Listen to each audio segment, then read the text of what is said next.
Stepping out of the driver's seat after a 40-minute drive through the suburbs, I held a warm homemade tart while my 16-year-old daughter, Maya, walked beside me up the front path. It was supposed to be a regular Sunday family dinner at my parents' house in Oak Ridge Valley.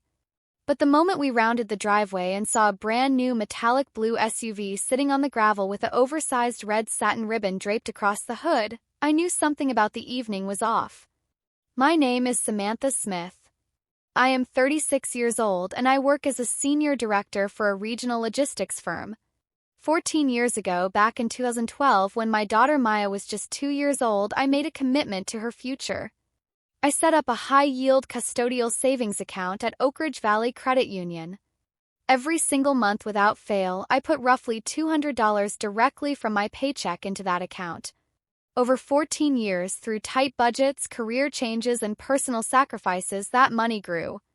By early this year, the balance hit $35,000. It was designated for Maya's 16th birthday, to buy her a safe, reliable used car and set aside the remainder for her college tuition. Because I was only 22 when I opened that account back in 2012, my mother, Eleanor, offered to co-sign the initial paperwork to help me establish the credit union membership. Over the years, as I managed the deposits entirely on my own, I never thought twice about taking her name off the secondary line. I trusted my family. We walked through the front door of my parents' home, carrying the dessert into the kitchen. The house was noisy. My mother, Eleanor, was busy setting out appetizer trays, while my older sister, Jessica, was pouring champagne glasses near the dining room table. My father, George, was adjusting a video camera on his shoulder, while my 18-year-old niece, Brianna, was checking her reflection in the hallway mirror. "Samantha, Maya, you're finally here," my mother called out, waving her hand impatiently. "Put the dessert down on the counter and come out to the driveway right now. We've been waiting for you, too." Maya looked at me with a soft, puzzled glance, but she followed me outside to the front porch. The whole family gathered around the front bumper of the blue vehicle. My mother stepped to the center of the driveway, holding up a sleek leather key fob with a proud grin. "Happy 18th birthday to our brilliant girl, Brianna," Eleanor announced, her voice booming across the lawn so the neighbors could hear. "A brand new luxury crossover SUV to drive to State University this fall." Brianna squealed in surprise, throwing her arms around my mother's neck before running over to hug her mother, Jessica. My sister was beaming, holding up her glass to toast the car. "Look at that beauty," my father yelled, raising the camera to record the scene. "Our granddaughter is going to college in style." Maya stood quietly next to me, her hands tucked inside her cardigan pockets. She was turning 16 in 3 weeks, and while she was happy for her cousin, I could tell she felt a bit out of place amid all the grandstanding. Then my mother turned around, locked eyes with Maya, and motioned for her to come closer to the front grille of the car. "Maya, sweetie, step right over here next to Brianna," Eleanor commanded, taking Maya by the elbow and positioning her directly beside the front headlight. "Put your arm around your cousin's shoulder, smile wide for your grandfather's video, and say, 'Congratulations on your new car, Brianna.'" Maya froze slightly under her grandmother's heavy hand. Her face flushed red with visible discomfort as she stood beside the vehicle, clearly feeling put on the spot. "Come on, Maya." "Big smile for the camera," my father called out, clapping his hands loudly. "Show everyone how thrilled our family is." I watched from the edge of the driveway, a strange feeling twisting in my stomach.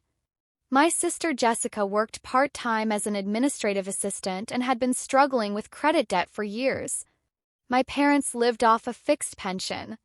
There was no practical way anyone in the family had $40,000 in liquid cash to drop on a brand new vehicle. While my father continued filming, my phone vibrated inside my coat pocket. It was a security alert notification from my credit union app. I pulled out my phone, unlocked the screen, and tapped the notification icon. The message read, "Transaction notice. Complete withdrawal of $35,000 processed by a secondary account holder at Oak Ridge Credit Union branch on Friday at 2:15 p.m. My breath hitched. My fingers went cold as I tapped into the account details. The balance on Maya's custodial savings fund, The fund I had built over 14 years of hard labor showed precisely $0. I looked up from the screen. My mother was standing near the driver's side door, tucking an official credit union receipt envelope back into her handbag. I walked directly over to Eleanor, keeping my posture straight and my voice under tight control so Maya wouldn't pick up on the rising panic in my chest. "Mom," I said in a low, measured voice. Why did I just get an alert saying Maya's custodial fund was emptied on Friday? Eleanor didn't flinch. She adjusted her gold necklace, brushed a speck of dust off her sleeve, and looked at me as if I had brought up something completely trivial. "Oh, Samantha, don't start creating drama today," Eleanor whispered back dismissively. "Brianna is 18 and commuting 20 miles to State University starting next month. She actually needs a reliable car right now to make sure her studies aren't disrupted. Maya is only 16. She can easily take the high school bus or walk for another couple of years." I stared at her, stunned by the sheer nerve of her response.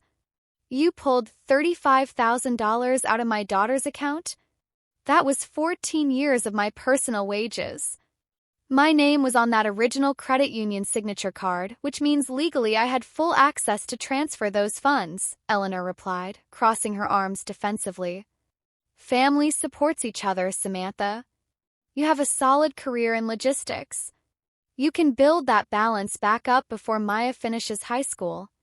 Now drop that look on your face and go enjoy the barbecue." My father walked over, placing a heavy hand on my arm. "Your mother made an executive decision for the whole family, Samantha. Don't ruin Brianna's moment over money." I turned my head and looked at Maya. She was still standing by the car bumper, looking back and forth between us, her eyebrows drawn together as she realized what was happening. I didn't yell. I didn't smash anything or cause a screaming match on the front lawn for the neighborhood to watch. I walked over to Maya, took her hand gently in mine, and picked up her jacket from the porch bench. "Come on, sweetie," I said quietly. "We're leaving." "Samantha." "Where are you going?" my sister Jessica shouted from the deck. "We haven't even opened gifts or cut the cake." I ignored her completely. I opened the passenger door for my daughter, got into the driver's seat, locked the doors, and backed out of the driveway into the street. When we arrived home, I made sure Maya had dinner and got ready for bed. Once her bedroom door was shut, I went into my home office, turned on the desk lamp, and unlocked my metal filing cabinet. I pulled out the original 2012 credit union charter, the complete 14-year ledger of monthly payroll automatic deposits, and the explicit uniform transfers to Minors Act terms. Because Eleanor had signed as a secondary fiduciary custodian, using funds dedicated to a minor child to purchase a personal gift for a non-beneficiary wasn't just selfish, it violated federal banking trust regulations and state fiduciary laws. I spent the next 3 hours drafting legal notices, attaching bank statements, and sending priority electronic filings to both the credit union compliance department and my legal counsel. Sunday night passed in heavy silence.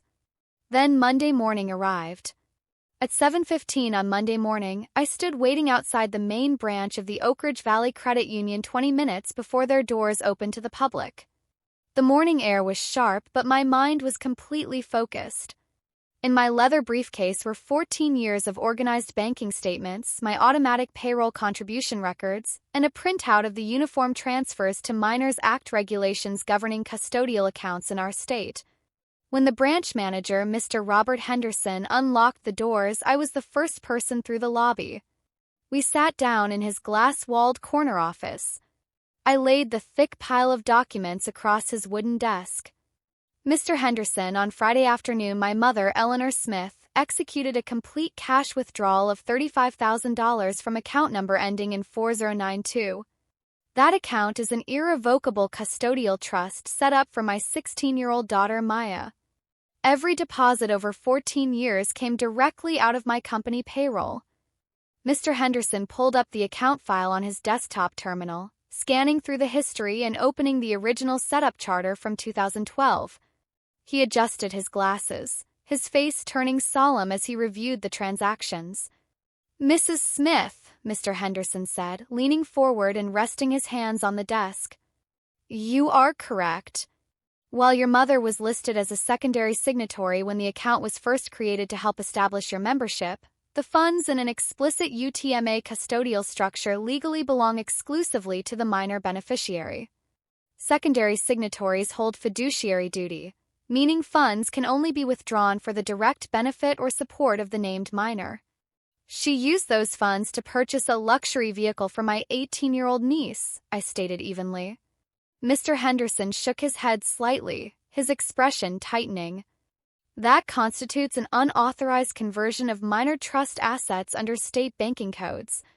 Because the cashier's check was drawn directly from our institution for an automotive dealership purchase on Friday, the transaction has not cleared final interbank settlement over the weekend.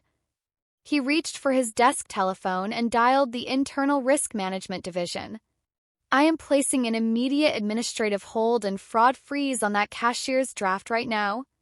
We are also issuing an automatic notification of title lien invalidation to the dealership's finance desk. By 8:30 a.m., the legal process was fully set in motion.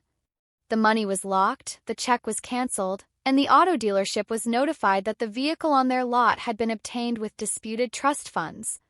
I walked out of the credit union, got into my car, and drove to my corporate office.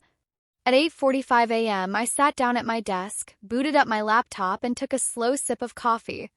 Not even 10 minutes later, my personal phone began vibrating across the wooden desk surface. The screen displayed my sister Jessica's caller ID. I tapped the speakerphone button and set the phone down beside my keyboard. "Hello, Jessica." "Samantha."